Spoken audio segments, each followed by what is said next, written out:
आज गुरु पूर्णिमा का पावन पर्व है। इस पर हम यहाँ पर अपने शिष्यों के साथ आए हुए हैं और हमारे भ्राता राघवेंद्र जी भी। जैसा कि गुरु और शिष्य के संबंधों को जोड़ने के लिए ये गुरु पूर्णिमा का पावन पर्व बहुत ही एक अच्छी कड़ी काम करता है। इसी कड़ी को जोड़ने के लिए एक छोटी सी घटना है। एक गांव के बाहर संत जी बैठे थे जो अयाचक व्रत पे थे। अयाचक व्रत का मतलब होता है कि उस दिन कम से कम बोलना और किसी से कोई भी सामग्री या वस्तु ना लेना और ना भिक्षा लेना। कुछ लोगों की मनसाएं होती हैं कि योग्य व्यक्ति और संत ऋषियों को परेशान करने की। एक व्यक्ति आया, उनके सामने बैठ करके भोजन ग्रहण करने लगा और उन व्यंजनों के विषय में बोल रहा था कि बहुत अच्छे व्यंजन, मीठे व्यंजन। लेकिन उन संत जी का इस पर कोई भी प्रभाव नहीं पड़ रहा था क्योंकि वो अपने गुरु के ही ध्यान में मग्न थे। दोपहर का वक्त था। ईश्वर ने उसी गांव पे रहने वाले एक धनवान और ज्ञानवान एक सेठ जी थे, उनको स्वप्न दिया कि आपके गांव के बाहर एक संत जी बैठे हैं और वो भूखे हैं, उनको भोजन की व्यवस्था करवाइए।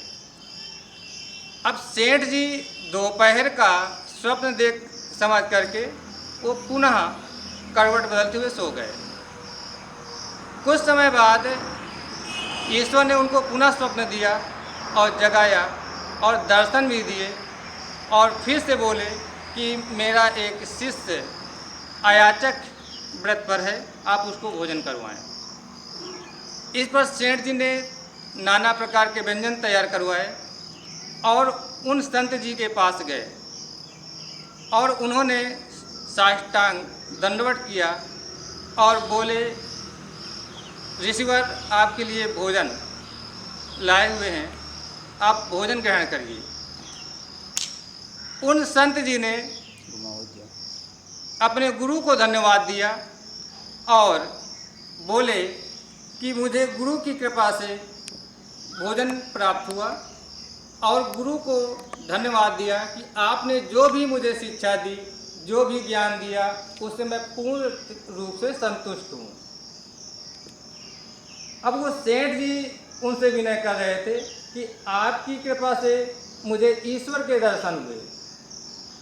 तो कहने का तात्पर्य, इसका सारांश है कि अगर गुरु आपकी तरफ प्रभावित हैं, आकर्षित हैं और आपने गुरु को प्रसन्न कर लिया है तो ईश्वर तक आपको मिल सकते हैं।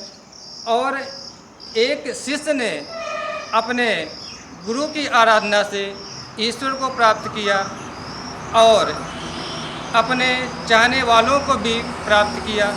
तो कहने का मतलब, आप ऐसा कार्य करें, ऐसी शिक्षा ग्रहण करें, इस प्रकार से अनुशासन में रहें कि गुरु आपसे प्रसन्न रहे। क्योंकि शिष्य वही है जो गुरु के द्वारा दी गई शिक्षा को सोख ले।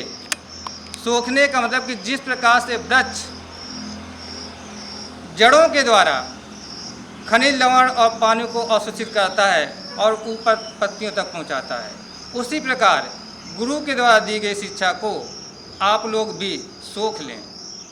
तो मिलते हैं अगले वीडियो पे, तब तक के लिए नमस्कार।